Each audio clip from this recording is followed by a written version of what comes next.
Hi everyone, I'm Barrie. Welcome to Evolving Your Salamba Balasana. Salamba Balasana, or supported child's pose, is a supported forward bend where the front of the body closes and we take the head down. This is also a restorative posture, meaning it's a pose where we use props to create ease and comfort in the body to facilitate relaxation. In this video, I'll show you some of the wonderful and restful ways we can practice supported child's pose. Like the active version of this pose, here too we sit on our feet with our torso extending forward. But in this supported version, we support the front of the body with a bolster and blankets. So to get into child's pose, begin by sitting on your heels with your big toes together. Now, this is a position of full flexion of the knee, which is difficult for a lot of people. So I'm going to give you some prop variations that you can use if this is a hard position for you. So the first one is to put a block between your feet and sit on the block. The other thing you can try is putting a blanket above your heels and sitting on the blanket, and you can do this with the block or instead of the block. And you can also fold the blanket up more or have it thicker. If this is a problem for bending the knees fully, a couple things you can do. You can take a mat piece or a rolled sock or a small towel and place it behind either one or both knees as you need. Or you can also take the blanket right into the backs of the knees, and then you'll have to put the bolster, you'll have to organize it so that you can bring the bolster between your legs. So I have mine just folded a little bit here, but it still works to create a little bit of space in the knee joint, which is helpful for some people. The other challenge for a lot of people is the stretch along the top of the foot here. So again, a couple things you can do. You can use your spacer. It doesn't have to be a mat piece. It can be a washcloth or any kind of small thing there, and you roll it. And you can put it right at the top of the foot, and that will take a little bit of pressure off the ankle. The other thing you can do for both ankles is to roll the end of a blanket. You don't want a too big a roll, and then just slide that into the front of the ankle, and sometimes that can help as well. So those are some things for getting into the form of the pose with the legs. Okay, now, so you're going to bring the bolster between your thighs, and what we're looking for here is, in this the first variation I'm going to show you, is the spine more or less parallel with the floor. So for some people the bolster is going to be enough.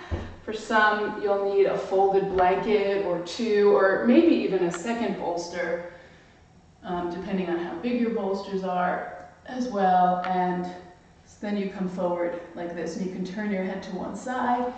You want to feel that the shoulder blades are completely relaxed, sliding away from each other on the back, so you can give a little hug to the front of the blanket, or you can be in this position, whatever feels better on your shoulders. If it's not comfortable for you to turn your head, you could take either an extra blanket or, let's see, you can fold the blanket up in this way, and you can just place your forehead, right? Or you can just take if I had an extra blanket, I could put it here and just place my forehead down. The other way that we can get a little bit of height, if you don't have extra bolsters or enough blankets, is to place your blocks in this way, and to go forward like that, and you can hug here between the blocks. You can have your arms in front. So that's another way to do the flat bolster version. Now I want to show you another variation with an angle bolster. That's really nice, where you put your blocks on a little angle. Takes a little bit of doing to get it set up there. And then I'm going to take a blanket and fold the blanket from this position, like I did earlier, from this position in half again, and place it on top of the bolster. Now you can, this pose should feel comfortable, right? So you can play a little bit with whether you need the blanket or you want to do it with just the bolster, whatever feels good. You can have your arms like this. Mine are on the bolster. They can be here, they can be here, whatever's more comfortable for you. If it's not comfortable for you to have your elbows hanging in space, you can even put some support under the elbows there, a couple of rolled blankets or bolsters. So this is a really nice version. And remember that when you're holding this pose, you can turn your head to each side. It's really helpful for restorative to use a timer. So say you want to do this pose for 3 minutes, that's a good amount of time. You could change halfway. You can set a timer alert so that you can change halfway. And then when you have the timer, the good thing is you don't have to think about how long you're there. You can just relax and the timer will let you know. Okay, so I want to show you a couple of chair versions of this pose as well. And for that, we're going to use 2 chairs. You can really use any chairs for this. Any chairs, I should say, that have a flat seat and don't have armrests. Okay, so the first one, I'm going to show you again a couple of different versions. You find the one that's most comfortable for you. So for the first version, we are going to have the sitting on a blanket and the bolster flat, and you're simply going to go forward like this. So I'm going to have the chair in close, and again you can have the arms, let's see, in whatever position is comfortable. So that's one way to do it. If you are shorter and you need blocks under your feet, this is a little high for me, but basically you want your feet to be flat on something. So if your feet are not flat on the floor, or if your knees are way below your hips, you may want to raise them up on a block. You would use 2 blocks, one for each foot. Another way to do this is to take a blanket roll right in your hip creases. So roll a little bit, just a little bit, right? And get it right into the hip crease, and then go forward and down. And again, you may need to prop this up a little bit more by using a folded blanket, as I did in the earlier version. But this feels really good to release the lower back. And again, turning the head to rest on each side, or you can place a blanket so that you can rest your forehead down without squishing your nose.